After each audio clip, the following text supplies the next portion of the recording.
Finally, I want to say the Second Amendment's proper understanding is this. If you love your right to keep and bear arms, and I give credit, that seems to cut across all parties and all philosophies, at least here in Alaska. Because we can go jogging here in Anchorage and have a grizzly bear kill us. It's not funny. A moose can stomp you to death. It's not funny. All right, we understand that. But to say the Second Amendment gives me the right to keep and bear arms is misunderstanding the Constitution. Yeah. Because the Constitution is better than that. This is what the Constitution does not say. It does not say the people shall have the right to keep and bear arms. If it said that, we'd be in trouble. Because then the Constitution giveth and the Constitution taketh away. Or what would be far more likely is that some weird interpretation of the courts would somehow whipsaw it into meaning what it does not. But what it says exactly is this: a well-regulated militia being necessary to the security of a free state, the right of the people to keep and bear arms shall not be infringed.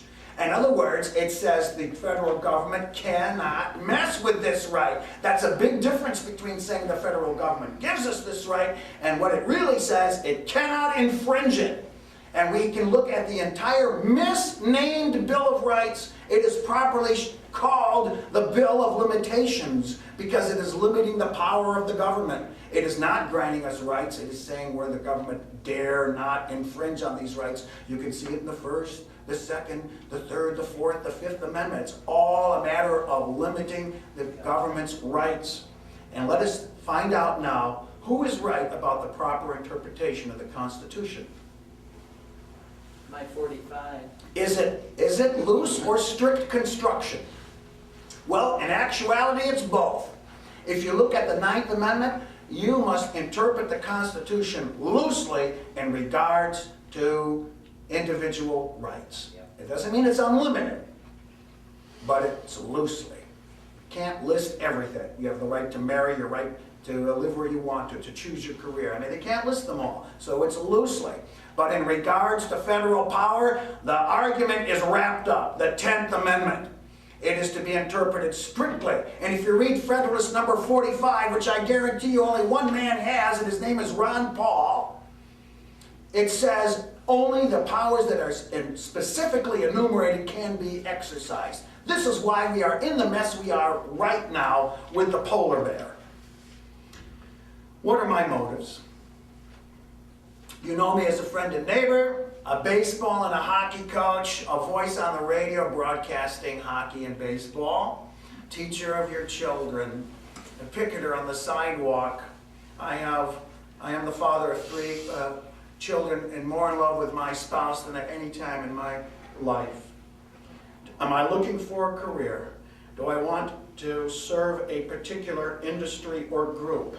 Am I trying to make myself rich? No, the only thing I want is the same thing I believe everyone in this room desires, and that is freedom. A freedom that is now, even as we speak, disappearing before our eyes like the Cheshire Cat in Alice in Wonderland. I am declaring for this office because I don't think we're going to have freedom much longer. I met my next door neighbor, pickup trucks passing in the subdivision this week. He's a gunsmith. He says, "Bob, I hear what you're doing." I said, "Yeah." He says, "I think we've got about a year." And I said, "Could be. I have waited for another person to do this. I'd rather stay home." And then I saw Ron Paul. His humility, his simplicity, his message is what's going to be remembered about 2008. And I'm joined with him today to tell you there's only one thing I can swear to do: defend the Constitution. I will serve no other interest, no other purpose. Thomas More said, "When a man takes an oath, he holds his soul in his hands like water.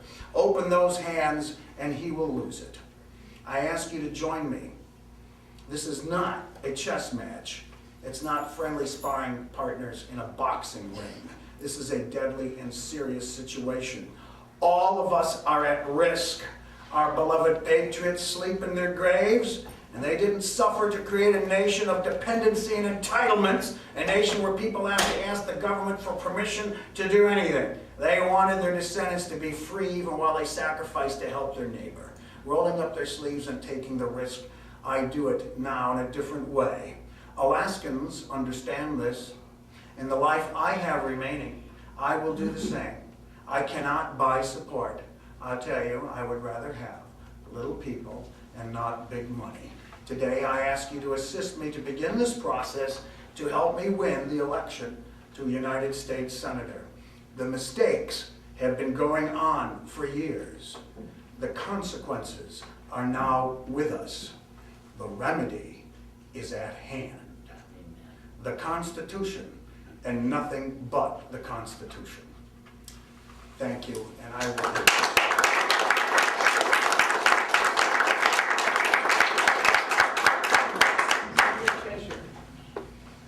Are there any questions? And of course, we are opening up questions for Mrs. Clark and Mr. Welzel as well.